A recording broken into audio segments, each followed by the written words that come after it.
প্রিয় দর্শক, সবাইকে স্বাগত। আজকের দা নিউজের সঙ্গে রয়েছে আমি ইকলাসুর রহমান। শুরুতেই জানিয়ে দিচ্ছি সংবাদ শিরোনাম।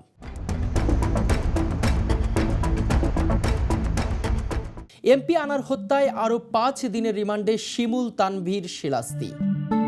সিলেটে ভয়াবহ বন্যা, 5.25 লাখ মানুষ পানিবন্দী। ইসরায়েলকে সহযোগিতার প্রতিবাদে মার্কিন স্টেট ডিপার্টমেন্টে কর্মকর্তাদের পদত্যাগ। এতক্ষণ শুনছিলেন সংবাদ শিরোনাম, এবার বিস্তারিত। শুরুতেই জাতীয় প্রসঙ্গ।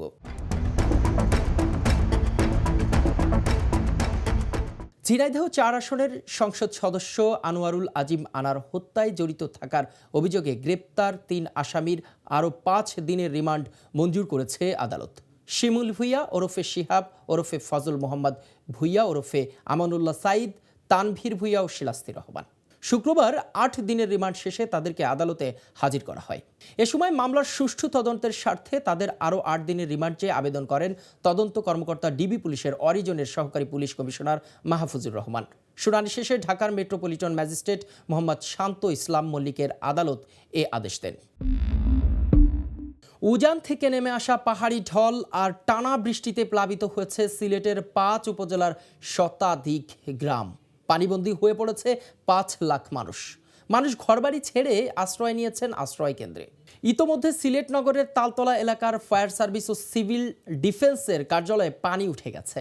সবচেয়ে বেশি প্লাবিত হয়েছে সিলেটের সীমান্তবর্তী গোয়াইনঘাট, জৈন্তাপুর, কানাইঘাট, জকিগঞ্জ ও কোম্পানিগঞ্জ উপজেলা। এসব উপজেলার বন্যা পরিস্থিতি কিছুটা উন্নতি হলেও নতুন করে আবার সংখ্যা দেখা দিয়েছে সিলেট নগরবাসীর মধ্যে। এদিকে বন্যা পরিস্থিতি মোকাবেলায় সব ধরনের প্রস্তুতি নিয়েছে জেলা প্রশাসন। একই সঙ্গে জেলা পুলিশের পক্ষ থেকে বন্যার্তদের পাশে থাকার নির্দেশনাও দেয়া হয়েছে।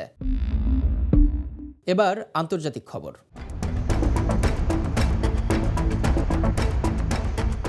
গাজা ইস্যুতে মার্কিন স্টেট ডিপার্টমেন্টের আরেক কর্মকর্তা পদত্যাগ করেছেন।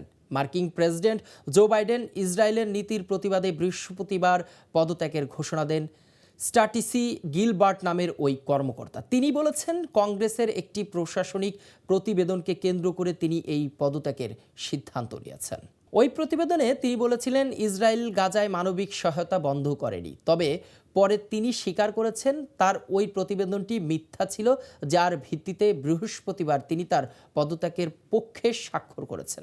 এ খবর দিয়েছে বার্তা সংস্থা রয়টার্স। এ ছিল দা নিউজের এখনকার খবরে। আবারও জানিয়ে দিচ্ছি সংবাদ শিরোনাম। এমপি আনার হত্যায় আরও 5 দিনের রিমান্ডে শিমুল তানভীর শিলাস্তি। সিলেটে ভয়াবহ বন্যা, 5.25 লাখ মানুষ পানিবন্দী। ইসরায়েলকে সহযোগিতার প্রতিবাদে মার্কিন স্টেট ডিপার্টমেন্টে কর্মকর্তাদের পদত্যাগ। দর্শক, এই ছিল আজকের দা নিউজে। পরের সংবাদ দেখতে ভিজিট করুন danews24.com। চোখ রাখুন দা নিউজের ফেসবুক ও ইউটিউব চ্যানেলে। সঙ্গেই থাকুন। শুভরাত্রি।